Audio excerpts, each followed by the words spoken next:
Много важно е земеделските стопани да осъзнаят, че хаосът, който е създаден в земеделието, не е случайен.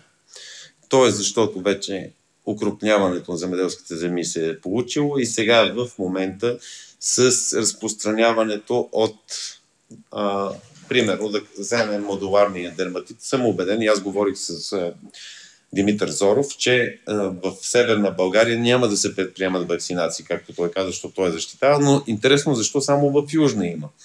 След това стартираха, да кажем, проверките за наличието на забранени в истинските така наречени продукти, мляко, сирене и производни кашкавал на примерно сухо мляко и растителни мазнини и консерванти, защото не видиш ли, Българската агенция за храните е почнала така изведнъж пак се кампанийно започва проверки.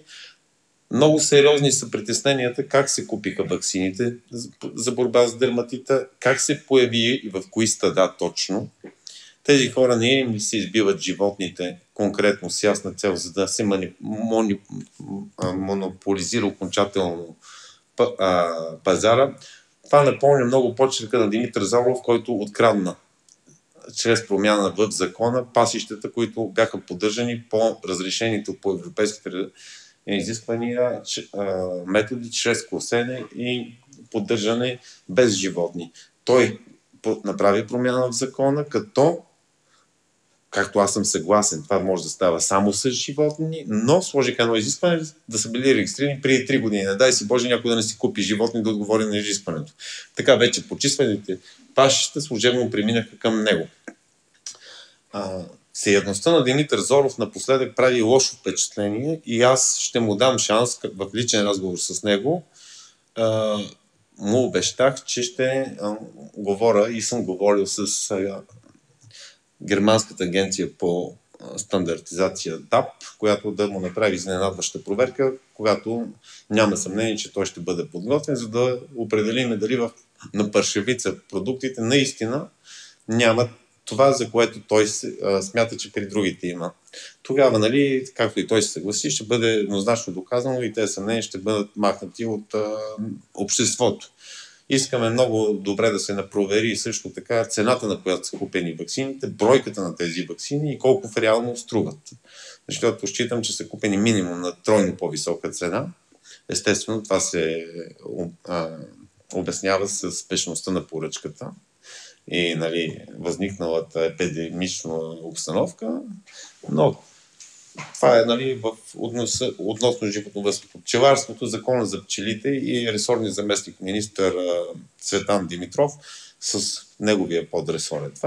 Той, както всички пчелари добре знаят, най-големият враг на пчеларството в България са държавата и министерството. С разпоредбите, които се издават и актовете, които са насочени, са изцяло в целът тяхното унищожение. Те си мислят, че това е грешка и се стремат да обяснат на министерството как бърка. Само, че то не бърка, защото този подход се изправи, за да може китайския мед, в който няма никакъв мед и не се прави от пчели, и носи по-големи далавера за определени хора, да бъде разпространяван без проблеми, защото българският не е достатъчно добър, защото трябва да се разреди 1:45. Тоест 45% от българския мед, за да стане не мед като китайския, трябва да се разреди, докато примерно италианския е само 15% и става не мед. Така че българския пречи сериозно и затова се заели с унищожаването на пчеларството в България като цяло. Да вземем другата измама. Биологичното земеделие. Станаха биологични производителите на почти всички сериозни фирми за алкохол, вече произвеждат биологичен алкохол, Грозне, което е абсурд. Пещерняците сигурно са вече, не знам, трябва да се види колко са им биологичните лозя, но може би всичките, както и абсолютно всички други, да не ги споменаваме от тях само. Но въпросът е такъв. Фирмите за контролиращи лица за биологично производство никой не ги контролира, анализите се подправят, никой не прави биологично производство и това е чиста кражба. Разбира се, това би било оправдано, ако тези продукти някой не изнаглее в последствие да ги продава като биологични, а е само за да се крадат средствата от Европейския съюз, което мисля, че е една добра политика, защото в крайна сметка европейските средства и програмата за развитие на селските райони, която сега ще цитирам, унищожи българските села, като ги обезлюди, защото от САПАР до ден днешен те дават парите само на едни и същи. Така, тези едни и същи, за съжаление, Доган ги прихвана и най-ретроградните, най-алчните, най-всеядните земеделски такива латифундисти и чорбаджи почнаха да постепенно да изяждат лека по лека съседите си и да ги унищожават, защото хем са най-големи, хем най-много пари получават, хем другите ги тормози държавата. Нали? Така по този начин селата няма никаква заетост, обезлюдяват се, пък нали, естествено, за да се борим с обезлюдяването, се създават големи стадиони за спортуване на кокошки, най-вероятно, защото ако има и някоя бабичка, бягане с бастун да демонстрира, това са за милиони. Тези милиони след 2 години, постройки за милиони, се разпадат, защото са строени с материали, които примерно около 20-30% от цената, от стойността, на която е трябвало да бъде построена, е изразходвана, защото другите 70% са откраднати като минимум. Така и с всички европейски фондове. Това се отчита на ЦАРЮ под формата на Бойко Борисов. Той го разпределя между другите кръци. И това, ако искате, нали, го среши. Така.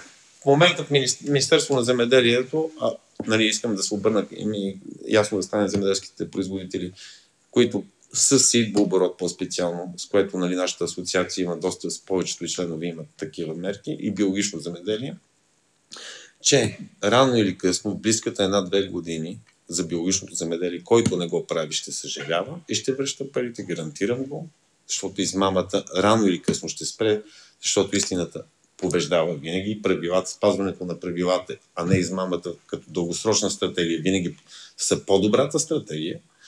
И това вече всички го знаят, че повечето пари не ги направи по-щастливи, е време тези, които ги взимаха, да помогнат на родината си и да не го считат като нещо акт срещу тях, а акт за тях, като подпомогнат малки земеделски стопанства и тяхното развитие в районите, в които те обработват, за да могат да останат в България, защото тук е заложена цялата държава, не държава, съществуването на България като име. И моделът на разграждане на България в земеделието е абсолютно показателен. В момента, виждате, Министерство на земеделието се гаври по нечовешки начин с земеделските стопани и въпреки всичко те не реагират. Те още продължават да се чудат кое е правилното. Гарантирам им, че 5-чления Върховен административен съд ще отмени окончателно наредбата за сидбооборота от миналата година, с която се опитаха представителите на нас да откраднат парите на добросъвестните и да това, че се крали в миналото, да не се отчита като кражба, а да стане, деца вика, редовно прекратен ангажимент, за да може да откраднат всички пари от бъдещето на добросъвестните. Това няма да се случи и ще стане точно обратно. Това искам да е ясно. Призовавам всички, които от мое име, на Александър Атанасов, получават от някакви консултанти, това е най-важният момент. И някой от мое име им казва каквито и да е неща, да не вярват. Единствено аз и представители на асоциацията отговаряме за информацията, която даваме. Никой от мое име не може да иска пари, да рекетира и да поставя каквито и да изисквания. Работа само и единствено сам. И не защото искам да взема всичко, а защото искам измамата да спре.